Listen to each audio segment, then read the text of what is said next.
everybody. This is Postmortem Nightshade, one half of your wonderful, amazing, charming, ghastly ghost birds, and joining me this evening is... It is Slothro! How's it going? Woohoo! Yeah! We are so excited to be back, everybody. And as sad as it is, we are on our penultimate, our second to last Marvel video. And if you haven't caught up on our other ones, please do check them out. We have been talking about the various Marvel phases heading up to Avengers Doomsday.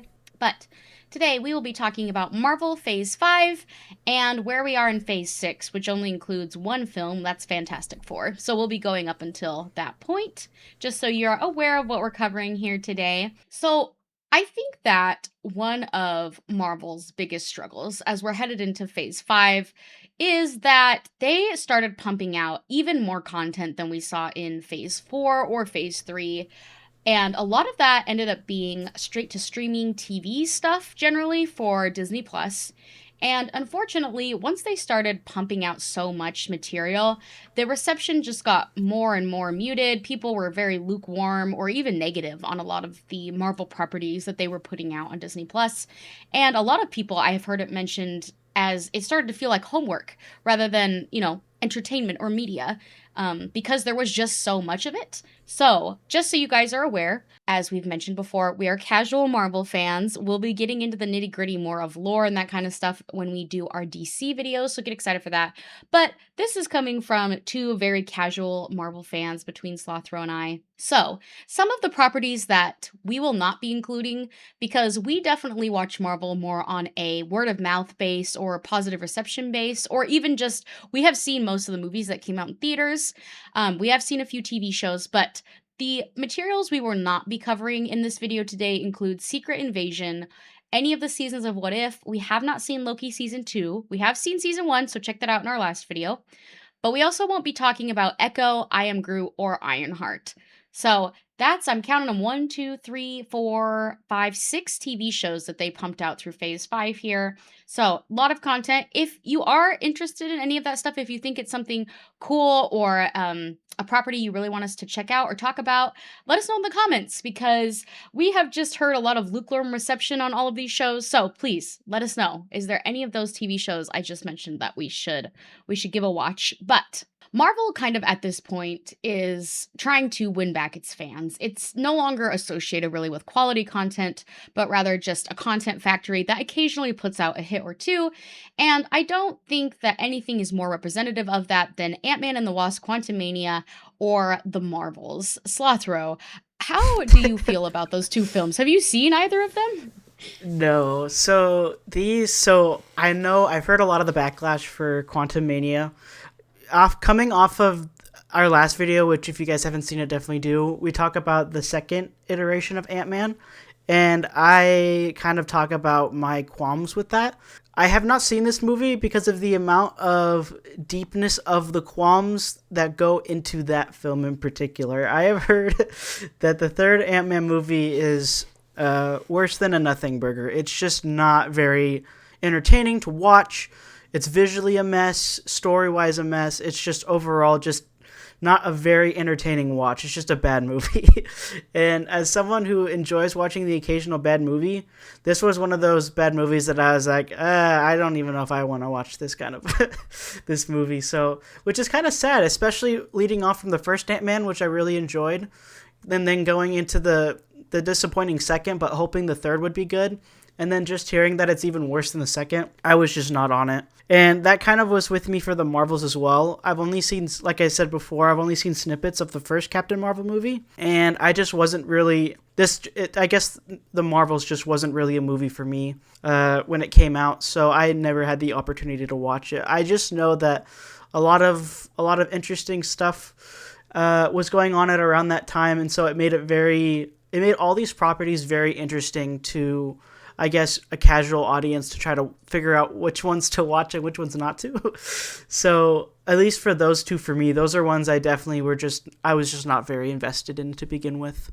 I feel you there, Slothro. I think that the critical and audience reception for me on Ant-Man and the Wasp: Quantumania and the Marvels was just so abysmally bad that I just couldn't bring myself to sit through it. To be honest, I at this point in Marvel, I'm easily feeling that superhero fatigue, which makes me so sad. If you'd asked me that as a teenager, if that's how I would feel at some point, I would have been aghast that I could ever feel superhero fatigue. But Marvel just really, they were having a really hard time getting audience interest back. They were losing it at a rapid pace. They weren't gaining new fans. They were losing fans that had been there forever. And I knew Ant-Man and the Wasp: Quantumania was so bad was because my mother is somebody who will watch pretty much any movie. She finds something good in any film. She always, gives a pretty decent score to everything she watched. And she told me that she would never recommend this to anybody because it was so boring. She hated it and she didn't even finish it. So that was pretty much the sign sealed of I am not going to watch this movie. So yeah, I don't think either one of us can give many thoughts. If you guys have thoughts on those two movies in the comments, let us know. But yeah, I think that's kind of we're just at a rough point at Marvel. The MCU is really struggling at this point. Yeah, definitely. Which actually leads us kind of into the next movie, which is Deadpool and Wolverine. And so, for having such a long fatigue of like either medium rare to like just not very good, it was very surprising to get this movie out of the blue, especially since the prior Deadpool movies, I think there was a really long space in between them. And for those who don't know, the first two Deadpool movies were not officially Marvel properties. They were from another studio. I believe Sony. Is that right? I believe it's Sony. I can fact check that while you keep going. Okay. Yes, I believe it's Sony. And so essentially, Deadpool and Wolverine was almost like a bridge of the Deadpool and the X-Men into the Marvel Universe. And compared to the prior movie properties, this movie was definitely a breath of fresh air. Was it the most sound story or most crazy story you've ever watched? No. But compared to what we've been getting before, this movie was definitely a very entertaining watch, to say the least. Especially having the main actors, Ryan Gosling, or not Ryan Gosling, Ryan Reynolds, and Hugh Jackman. I don't know. There's too many Ryans and Bryans. Okay. But anyway, they of course always do a really good job as Wolverine and Deadpool. I really enjoyed the tie-in with the TVA almost to try to link together Deadpool and all of these different universes, which they even include other characters in this movie, like Blade, the female version, I believe, of Professor X, or the sister. I'm not quite remembering. And they even had Chris Evans as Human Torch from the Fantastic Four when he was in that one movie in the early 2000s, I believe. Yeah, I think it was a couple, 2 or 3 movies that he was the Human Torch back in, I think you're right, about 2004, 2005-ish. Okay. But yeah, I think it was really cool, though. I liked seeing the different characters. I loved seeing the X-Men characters in particular. I thought they were really fun to see, especially, I'm pretty sure we got to see Gambit in that movie alongside... Yep, Professor X, Wolverine. They had the Logan character, the little girl from Logan, is all grown up in Deadpool and Wolverine. She's also somebody we see. Yes. And I forgot to even mention, I don't think we even talked about that, but Logan is an absolute banger of a movie. So, but yes, anyway, it was just a really cool tie-in with a lot of characters. And I think definitely for what we had been having before, I enjoyed my time with this movie. For sure. If you guys want us to do a breakdown on Logan, it's actually one of my favorites of all time. I think it's in my top 4 on Letterboxd. I love Logan. It is so good. So let us know in the comments if you want to see that as a deep dive video. But I did want to give some updated info. It looks like Slothro, Deadpool 1 and 2 were released by 20th Century Fox before Disney bought them. So that was the studio that was in charge of those initially. Okay. I always get them confused. Yeah, no worries. I do too. It is quite interesting because Deadpool and Wolverine really was Disney's first outing with the Deadpool character. I think a lot of people were really nervous that they would kind of nerf the humor. Deadpool, if you don't know, is a very rated R humor type character. So I think they were worried that his character would be Disney-fied. Luckily, they did not go that route in this movie. It's definitely got your classic Deadpool humor here. And while I didn't love this movie, I think as much as a lot of other people did, I still had a really good time with it. I definitely think this was one of those diamonds in the rough in this phase 5 that we kind of found ourselves in. Like Slothro said, it was really fun to see the characters from what I think is kind of a forgotten side of Marvel, the early Fantastic Four, the early X-Men. Slothro said Blade and Elektra and all those characters. It was really great to see them actually get to come back to the big screen. 2 leads, again, Green with Slothro there. They do a great job. There's a reason that people love these characters. I think Hugh Jackman and Ryan Reynolds have a lot to do with that. Their portrayals of them have been so consistent and so great and just always knock it out of the park. And I did appreciate what they tried to do with the villain. And, she didn't always work for me. I think she's supposed to be, if I'm remembering here. She's the lost twin sister of Professor X or something like that. Oh, okay. I knew it was some sort of family related thing. I just didn't remember if it was like a sister or like it was like Professor X, but like a gender bent version or something. I couldn't remember. Yeah. I am pretty sure she's some kind of long lost sister, and I'm pretty sure she's supposed to be a twin of some kind. And she was interesting and memorable, which, at Marvel is already a rarity. So while she didn't always work for me, I just appreciate that I remember what she looks like. I kind of remember what her motive was. I just remember her as a villain, which for Marvel is, credit where credit's due.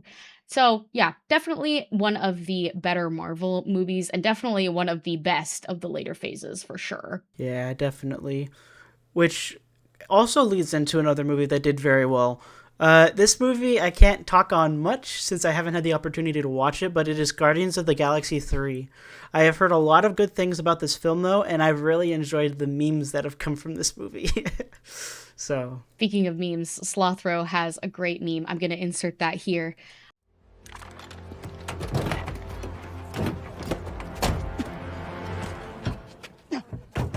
Push down on it! What? Push it down. I am pushing down on it. Push the button. It looks like you're pushing the keyhole. The what? There's a button under the handle. Press that in. Okay. Now what? Open the fucking door. That is a stupid design. And your instructions were very unclear. But yeah, Guardians of the Galaxy 3, I have seen it. It was quite good. Honestly, I liked it a lot better than Volume 2. And I think this was another breath of fresh air for people. They were glad to see the old Marvel that they knew and loved back on the big screen with the Guardians. James Gunn, of course, was finishing out his trilogy. And so, I think that helped too, is having a creative lead on the Guardians movies that helmed all of them. And he really brought a creative, cohesive vision to the story, particularly through the character Rocket, which I think people were surprised by, but it was so well done. And I still think the first volume of Guardians is my favorite, but I will say this is easily one of the darkest properties in the MCU by far. So big heads up, trigger warning, if you haven't already heard about this film, there is a lot of animal cruelty. This is a very sad movie, and honestly for me, it was quite hard to watch at times. I hadn't seen it for a long time because I heard the animal cruelty was pretty intense, and it was. So, the trigger warning on that. And the main villain is an absolute depraved, horrible person, the High Evolutionary. Again, actually another memorable villain. The performance is really great, and yeah, this movie is just, it's hard to put into words. It is very sad, so be forewarned, but it does still have the Marvel sense of humor. But I will say, in this movie, they kind of reel in that sense of humor a little bit and try to bring kind of the heart more to the forefront. I think James Gunn was kind of hearing the criticism for the MCU at that time. It kind of seems like he tried to strike a better balance in this film, and I would say he succeeded for the most part. And I also did appreciate that the ending of this film doesn't stick with your traditional Disney happily ever after idea. And they really did try to explore something new with the characters and having them grow and push them onto new things so they didn't feel stagnant, which I thought was a really great idea and honestly really well executed. So overall, double thumbs up for Guardians 3. It's a great movie for sure. And after Guardians 3 here, we are moving right along into a TV show that I actually have seen. I'm not sure if Slothro has, but we're moving into Agatha All Along. Slothro, do you have any thoughts? Have you seen this show? I unfortunately have not seen this show, but all I remember is that she's the villain in the WandaVision TV show, and I think she did a really good job in there. So I would assume her job in this TV show would also be very, very interesting to watch. Yeah, you're hit the nail right on the head. This show I didn't hear much about on social media or from critics or anything. But I actually really, really enjoyed this show. I'm not sure if that's a hot take or not, so let us know in the comments. Have you seen Agatha All Along? Did you like it as much as I did? I loved the mystery of this show. The aesthetic and the costuming are phenomenal. And death is permanent in the show, okay? So going in, be aware. That's, of course, always we say for all of our episodes, spoiler alert. So big warning now. We do talk about spoilers, but yeah, death is permanent in the show. So it's got some stakes to it. I did really enjoy seeing Agatha's backstory. It was very moving and it didn't feel as shoehorned as like, oh, we need to make our villain have a sympathetic backstory. It really just was explaining who she was, and they don't let her off the hook for who she becomes because of that backstory. So I did appreciate that. And I do appreciate that they kind of emphasize she's not necessarily a villain, more of an anti-hero, which I definitely think the MCU needs more of. I know DC has a lot of really great anti-heroes, so I was glad to see they kind of went that route with Agatha's character. And Aubrey Plaza, of course, is kind of, playing the typical character she does, but she does it very well. I'm sure that's why she was cast for this. She plays Death, which is a very popular, well-known character in the comics. It even has ties in with Thanos and Deadpool and lots of other characters. But she does a great take on Death in this TV show, a really great character. So this was a super fun, gothic, witchy romp. It's got real stakes. So I had a really fun time. I would highly recommend. Of all the TV shows, I think that even the ones that we talked about from the last phase, I really enjoyed Agatha All Along. That's awesome. I should probably go back and watch that because I really enjoyed her character in the WandaVision TV show, which this leads into the next movie in the franchise, which is Captain America and the Brave New World. Now, this is basically a continuation to the Falcon and the Winter Soldier. Oh my goodness. Yeah, no, Falcon and the Winter Soldier TV show that I believe was in phase 4. And yep. I think this movie was very interesting. So this movie had Harrison Ford in it as the Red Hulk. And I think it was very interesting watching someone who I've always seen in Star Wars and play different roles play a superhero. So it was very, or I guess kind of like a supervillain. He's kind of like an anti-hero in a way.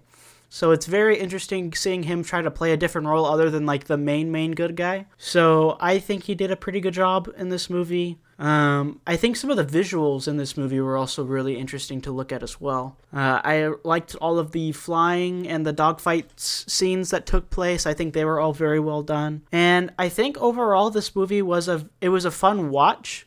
It's not a movie, though, I'd go back and watch over and over again. It's a movie I'd watch probably every once in a blue moon. But I think for if you're someone who just likes to look at some visual stuff, I think a lot of the visuals they did a pretty good job in this movie. Yeah, I didn't hate this movie. I liked it. I thought it was, better than a lot of the stuff we had been seeing, i.e. the Marvels or Ant-Man and the Lost Quantumania. The reception on this was a lot better. I think that Isaiah Bradley's character was really interesting. I liked where they went with that. I kind of wish that they had gone a little bit further with his character. I was hoping for a little bit more of a Winter Soldier vibe. I think that would have made this movie a little bit more memorable for people, and me in particular. But honestly, I liked it. I thought it was good. I think, of course, as I mentioned in the previous video, I think Sam Wilson is a great Captain America. I liked Harrison Ford's take on Red Hulk. I thought it was interesting.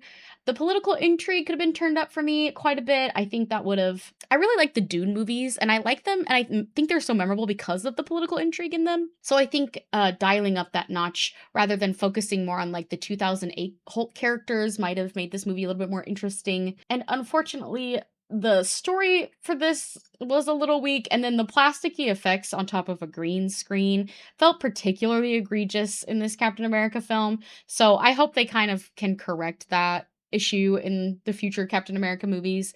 But I really do hope Sam Wilson's Captain America gets a better story, really give him a chance to stand out. But overall, I thought this was, an interesting enough Captain America movie, and I really hope they can just, continue on upwards from here for sure. Yeah, definitely the visuals are not the best we've seen, because I mean, like we talked about in prior videos, like Endgame and Infinity War, their visuals were absolutely stunning. And so compared to those, yeah, it definitely wasn't very good visual. And I actually really liked the comment you said about almost having a Winter Soldier vibe. I definitely feel like a lot of that was missing in this movie. It kind of gave me more James Gunn's Superman energy, if anyone's watched the newest Superman movie, more so than like a Captain America movie. But I still think it was an alright movie. Which it actually leads into one that I would actually say is more gritty than the prior movie, which is Thunderbolts. This movie was very interesting because it introduced, I believe his name is the Sentinel, is the superhero, and Yes. it's a very unique superhero because in the comics, from what I've heard, the evil version of him is one of the most strongest things in the Marvel Universe. So I was very intrigued to see how they would tie this in with a lot of these side characters that are now the main characters in this movie. And I think they did a really good job. I really liked the dynamic between all of these characters, especially because I feel like it fixed some of the writing in the prior movies going into this one, especially with, I believe her name was Ghost from the second Ant-Man movie. I feel like they made her way more interesting in this movie and way more of a intriguing character, especially with a lot of the other characters, even like with the Red Guardian as well. Bringing Bucky in was also really cool to see, and him kind of being like the team leader, almost like Captain America was for the Avengers. And then kind of just seeing almost a more realistic perspective in terms of at least Sentinel and his thoughts and feelings and emotions, seeing all of them kind of come into the same understanding as him, I think was a very, very interesting take that we hadn't seen in Marvel for a while. So I think I definitely enjoyed this movie a decent amount. For sure. Same, I did too. And apologies, Sentinels are from X-Men. His name is Sentry, Sentry, my the bad, villain. sorry. There we go. I agree with Slothro. I think this was, another film that put us, right. We're kind of getting right back on track here with the MCU. We're trying to win people back. We're trying to keep the fans that we have, and I think they actually did a pretty good job with this. I think it, like Slothro said, took a bunch of side characters that Marvel kind of seemed to hope you would forget about and tried to put them together in a movie. And, they actually managed to pull that off, which is kind of impressive. The characters, their interactions with one another were super compelling. And, I will say the grief plot element, the mental health angle has been used a lot in modern cinema in theming around movies, and I think it's a really important topic and a really important theme, as so long as it's executed well, and I would say it's executed pretty well in this movie. You really do get to see some of that depth with the theme of grief or depression and loss with Yelena and Bob. Bob is their name for the Sentry in this movie. And I honestly think they did a much better job with the effects in this film. So overall, I really liked it. I wouldn't say it's my favorite Marvel movie or even like near the top, but I thought it was good. I liked this film a lot. And that actually takes us into where we are in phase 6. They definitely were trying to dial back the amount of material they were pushing out. Disney, I think, had gotten, and the Marvel team had gotten a lot of feedback about the quality of the movies and TV shows that they were producing.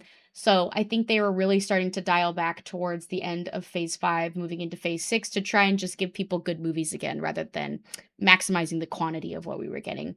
And so that brings us into phase 6 here. We've got the first, as far as I'm aware, correct us if we're wrong in the comments, based on my research, it looks like Fantastic Four: The First Steps is the first and only movie that has been released in phase 6 as of right now.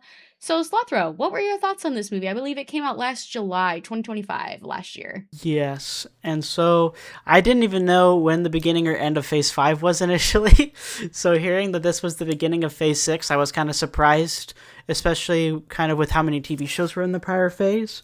But I definitely think that going into phase 6, I definitely think this movie was a pretty good start, especially compared to phase 5. I think they did a great job with putting to TV the Fantastic Four, which If you guys have ever watched any of the prior movies, they had kind of done a very hit or miss job on, and more so misses. And so for a lot of people, this felt like the first win for the Fantastic Four on the big screen for the most part. And I would definitely agree with that. I think they did a very good job theme-wise, story-wise. I always love seeing the Silver Surfer and Galactus. I think Galactus is super cool. And I thought they just did an overall really good job, especially visually. The visuals were done way better on this movie than the prior two movies combined, I would definitely say. It was very much toned up. I liked the old-time, I think like the 90s aesthetic they were going for in this movie. It's like a 60s, a 50s or 60s aesthetic. Oh, my bad. 60s? Okay. Yeah, my bad. So, yeah, I just loved the aesthetic. I thought it was cool.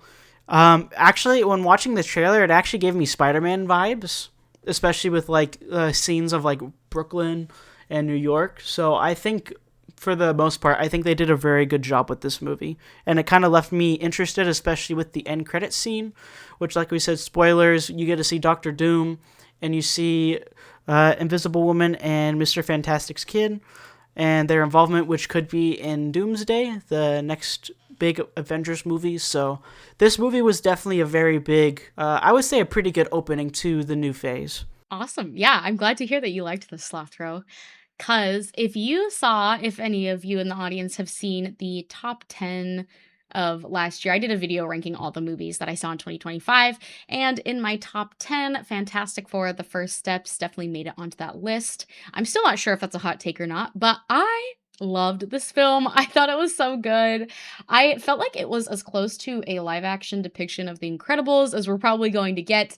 And I love the original Incredibles. So, that made me love this film even more. Like Slothro said, I love the 60s-esque futuristic aesthetic that they went for. I love the car that flies, but it still has that very vintage look to it.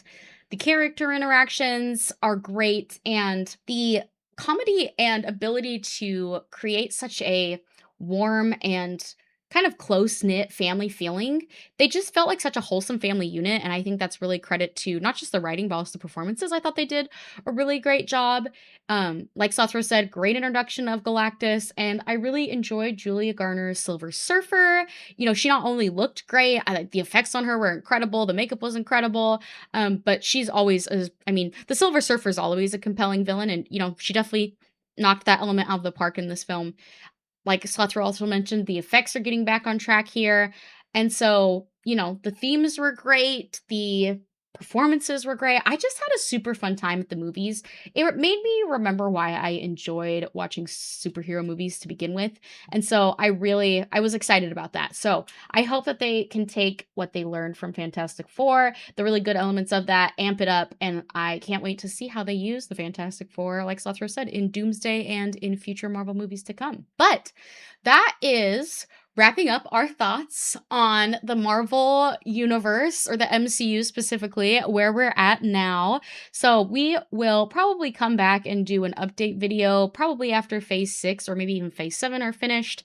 But as we mentioned last week, our video next week will be ranking the Marvel characters. So get excited for that if you love a good ranking video. But Slothro, any final thoughts on just where the MCU is right now, kind of where you hope it goes in the future, anything like that? I definitely think the Phase 4 and Phase 5 were kind of like the nighttime sunset, while the prior seasons were more like the dawn to the day. So I definitely think we're coming out of that nighttime cycle, and hopefully we'll get some really good movies coming soon. I'm interested to see what they do with Doomsday. I'm interested to see what they do with all of the X-Men and Fantastic Four that will hopefully show up in it. And of course, I'm interested to see what they do with Doctor Doom. So I think overall this phase was it was a phase.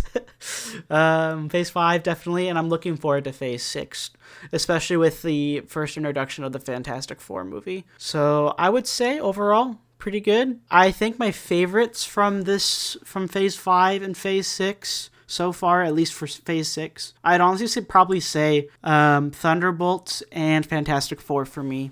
So the last two properties we've had so far have been my favorite of the prior season or prior phases. Yeah, agreed. I think Fantastic Four is easily my favorite of 5 and 6.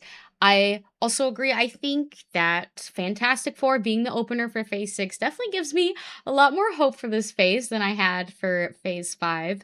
And I think that, like Slothro said, Marvel has definitely had to, the bigger they are, the harder they fall. So it felt like Marvel had fallen off pretty hard through Phase 4 into Phase 5. And I think they're really trying to right the boat. And Fantastic Four was a good sign that they could be on the track to do that. So I'm always going to be hopeful that Marvel can regain some of its glory from the Endgame and Infinity War days. And I know that there's plenty of great creatives out there that could definitely make that happen. So here's hoping for another great phase with Phase 6 here. I'll be very, very interested to see how they utilize Robert Downey Jr. as Doctor Doom, kind of what the new takes he has on that character is, how he presents that character, and how I'm sure he will definitively market away from Iron Man, which I'll be very curious to see how that goes. But yeah, overall, I love the MCU. It got me into superheroes. I was already interested in DC, and then Marvel just cemented my love of superheroes. So, I will always hold out hope for them. But yeah, that's our thoughts on the MCU as it stands today. We really appreciate you guys taking time out of your day to join us here. Let us know in the comments. What are your thoughts about the MCU? Are there any specific hopes or things you'd like to see from them moving forward? And as always, we're going to plug it in here. Slothro does some really great Slime Rancher video game content. He's getting ready to release the new Resident Evil game videos as soon as that comes out, so get excited for that. The demo videos are going strong, where he plays video games that are in demo. I think that all of those videos are super awesome, so please go check out Slothro's account, subscribe. He's got great content coming to you. Awesome. Thank you so much. And also definitely go check out Postmortem Postmortem Nightshade's movie reviews. She does a very good job, puts a lot of work into seeing all these movies, and of course giving you guys honest thoughts on the movies, and as well as honestly just giving you a good reason to go see a lot of these good films, because there's a lot of really good films out there, whether they're well known or not as well known. So definitely go check out Postmortem Nightshade's commentaries on those. And thank you guys for watching. Yeah, and we will see you all next week. Bye! Bye!